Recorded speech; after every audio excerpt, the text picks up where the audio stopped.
Lok Sabha മണ്ഡലങ്ങളിലൂടെ doctor അരുൺകുമാറിനൊപ്പം റിപ്പോർട്ടറിന്റെ അശ്വമേധം പര്യടനം തുടരുകയാണ്. ഇന്ന് അശ്വമേധം ആലത്തൂർ മണ്ഡലത്തിലെ വോട്ടർമാർക്കൊപ്പമാണ്. കാണാം അശ്വമേധ കാഴ്ചകൾ ആലത്തൂർ.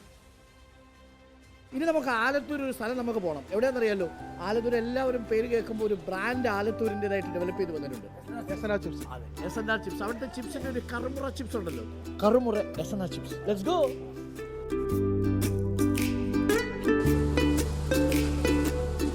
ഓക്കെ, അപ്പോൾ നമ്മൾ തേടിയ കട കണ്ടെത്തി. SNR ചിപ്സ് ആണ്. നമസ്കാരം ചേട്ടാ. മോർണിംഗ്.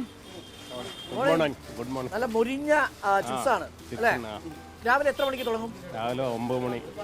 രാവിലെ 10:30 സ്റ്റാർട്ട് ചെയ്യും അല്ലേ? രാവിലെ എത്ര മണിക്ക് ഇത് അവസാനിപ്പിക്കും? ഇത് ഓഫ് ചെയ്യുന്നപ്പോഴാണ്? ഇത് ഓഫ് ചെയ്യണേ 7 മണി. 7 മണി വരെ കണ്ടിന്യൂസ് ആയിട്ട് വറുത്തോണ്ടിരിക്കും അല്ലേ? ഒരു ദിവസം എത്ര കിലോയുടെ കായ വറക്കും? അങ്ങനെ ഒരു 100 കിലോ.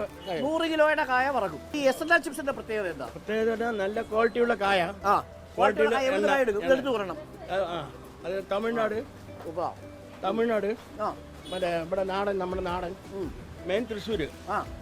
ഒരേ സ്ഥലത്ത് നിന്നാണോ എടുക്കുന്നത്? ഒരു പല ഭാഗങ്ങളും ഒരേ സീസണിൽ ഒരേ ഭാഗം. ചേട്ടൻ എത്ര കാലമായിട്ട് ഇത് വറുത്തോണ്ടിരിക്കുന്നു? 40-50 വർഷമായി. 50 വർഷമായിട്ട് ഇളകിക്കൊണ്ടിരിക്കുക അല്ലേ?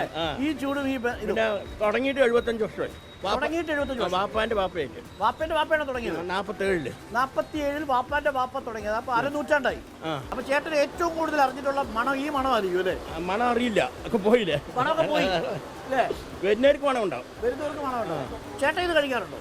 എപ്പോഴെങ്കിലും ഉപ്പ് നോക്കാൻ. അപ്പൊ ഇതിനകത്ത് പ്രധാനമായിട്ട് ചേർക്കുന്ന റെസിപ്പി എന്താ? ഇതിലിപ്പോ നമ്മള് സാധാരണ നല്ല വെളിച്ചെണ്ണ അതിനനുസരിച്ച് തീ, അതിന്റെ ചെറിയ മഞ്ഞൾപ്പൊടി കഴുകി വാരും. വെള്ളത്തിലിട്ട് കഴുകി നമ്മൾ വാർന്നിട്ട് എടുക്കുള്ളൂ. പിന്നെന്താ? ഉപ്പ് ഇതിൽ തെളിച്ചു കൊടുക്കുക. മൊത്തത്തിൽ എങ്ങനെയാ ഈ ചിപ്സ് പോലെ ഇത്തവണ മണ്ഡലം ആരെ വറുത്തെടുക്കും? അത് അതിനെപ്പറ്റി രാഷ്ട്രീയം നമുക്ക് അത്ര കൊടുത്തു നമുക്ക് പറയാനും പറ്റില്ലല്ലോ. പറയാനും പറ്റത്തില്ല. ഏകദേശം എത്ര സമയം കിടന്നാലാണ് ഇത് പൊരിഞ്ഞു വരിക? ഒരു 10 മിനിറ്റ് ഇട്ട് കഴിഞ്ഞാൽ 10 മിനിറ്റ് അല്ലേ? പാകമായോ അല്ലോ എന്ന് എങ്ങനെ തിരിച്ചറിയാൻ പറ്റും? ചട്ടത്തിലറിയാം. അതാ, അങ്ങനെ കേൾക്കണം അല്ലേ? ഒരു കിളികിലിന്നൊരു ശബ്ദം കേൾക്കും. ആ ശബ്ദം ഒന്നുകൂടി നമുക്കത് കേൾപ്പിക്കാം. ഇതാണ് ആ ശബ്ദം. ആ ശബ്ദമാണ് മുരിഞ്ഞോന്നറിയാം. നമ്മുടെ കൈക്കറിയാം. 50 വർഷമായിട്ട് ഇതേ പ്രവൃത്തി ചെയ്തോണ്ടിരിക്കുക. പേര് മറന്നുപോയി. അബ്ദുൽ ജബ്ബാർ അതേ കാര്യം ചെയ്തോണ്ടിരിക്കുക. ചേട്ടന്മാരും ഒക്കെ ഉണ്ട്. നിങ്ങൾ 3 പേരും കൂടി ചേർന്നാണോ? 4 പേര് ചേർന്നാണ് നടത്തുന്നത് അല്ലേ? പ്രദേശ്. ഓക്കെ, അപ്പൊ എന്നാ ഒരു 1/2 കിലോ ചിപ്സ് എടുത്തു. അപ്പൊ നമുക്ക് 1/2 കിലോ ചിപ്സ് നമുക്ക് വാങ്ങിച്ചോണ്ട് പോകാം. നല്ല ഫ്രഷ് ആയിട്ടുള്ള ചിപ്സ് ഇങ്ങനെ വറുത്തെടുക്കുകയാണ്. അപ്പോൾ ഇതാണ് നമ്മൾ കണ്ട വളരെ പ്രസിദ്ധമായിട്ടുള്ള SNR ചിപ്സ്. അപ്പോൾ രാഷ്ട്രീയം നമ്മുടെ ഈ ചിപ്സ് പോലെയാണ്. ഇത്തവണ എന്തായാലും തെരഞ്ഞെടുപ്പിൽ നിൽക്കുന്ന സ്ഥാനാർത്ഥികളും പ്രവർത്തകരും ഈ ചൂടത്ത് നല്ല വറുത്ത് കോരിയായിരിക്കും പുറത്തു വരുന്നത്. തിരഞ്ഞെടുപ്പ് രാഷ്ട്രീയവും അങ്ങനെയാണ്. തിളച്ചു മറിഞ്ഞുകൊണ്ടിരിക്കുകയാണ് ആലത്തൂരിൻ്റെയും രാഷ്ട്രീയം. അപ്പോൾ ആലത്തൂരിൻ്റെ മനസ്സിൽ എന്താണ് എന്നുള്ളത് ഇനിയും അവർ പൂർണ്ണമായിട്ട് വെളിപ്പെടുത്തിയിട്ടില്ല.